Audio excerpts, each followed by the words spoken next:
拼命三郎今次我係想講關於父子呢個關係呢個題目，去展開咗呢部新舊兩代人嘅故事。咁到底係寫一種點樣嘅父子關係呢？父親對自己仔嘅一種愛，有時都會仲係停留緊喺以前大男人嘅思想，可能又係會覺得一定要有咗事業先可以有好嘅家庭，即係佢帶住以往經歷放唔低，造成咗好多對家庭嘅一種傷害。兩個爸爸梗係全力以赴幫自己個仔嘅，好傳統嘅爸爸概念咧，自己本身咧就係做得幾成功嘅人，都唔想個仔行錯，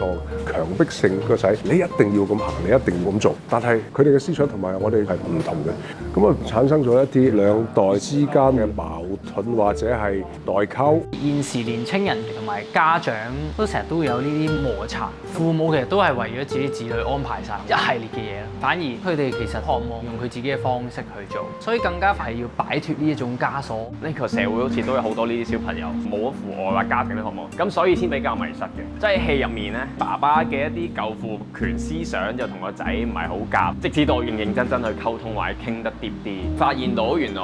有老豆關心其實係需要咯。關你咩事啫？你都扮人做老豆啊！由細到大咩都你幫，我都唔知有咩屬於我自己嘅。你老豆喺後面幫緊你，以後無論咩事，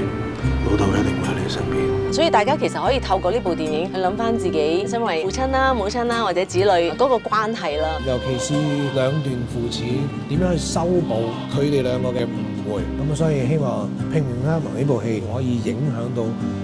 廣大嘅人嘅共鳴嘅一部劇情。